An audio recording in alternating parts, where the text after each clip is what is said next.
HarperCollins presents Thin Ice, written and read by Michael Davies.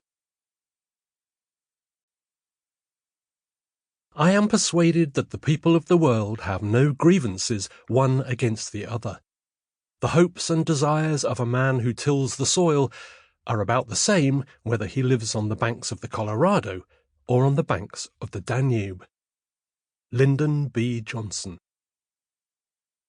In skating over thin ice, our safety is in our speed. Ralph Waldo Emerson. We had exchanged barely 10 minutes of conversation in the cafe. Now Anna Stern was dead. From where I lay in the snow, I could see the policemen swarming around her body, half an anxious eye on the far bank of the river as they covered her with a tarpaulin and hefted her onto a stretcher.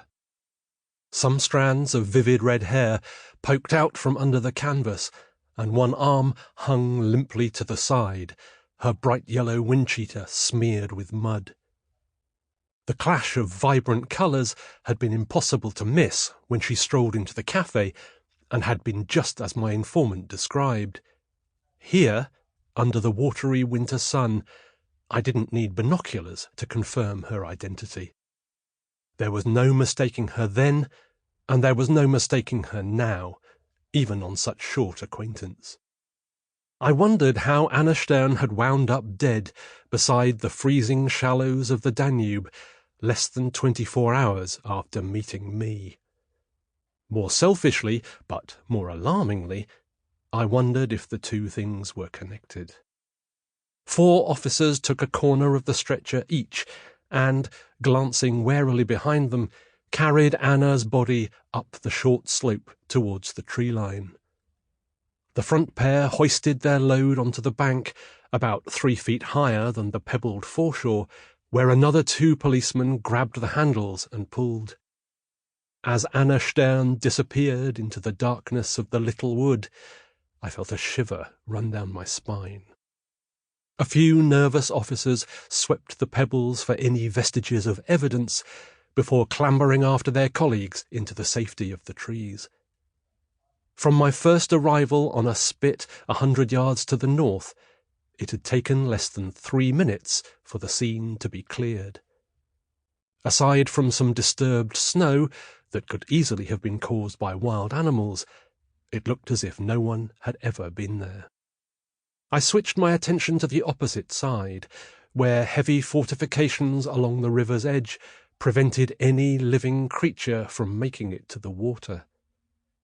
High above, where a tributary split off from the Danube, the crag was topped by a grey citadel, much older than the barricades and barbed wire. I racked my brains to picture the reference book I'd been studying the night before, but I couldn't call to mind the name of this medieval pile.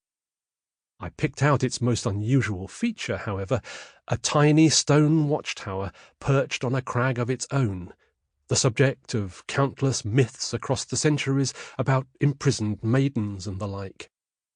Why the Czechoslovakian authorities had deemed it necessary to add a handful of new towers, complete with searchlights and artillery, was beyond me.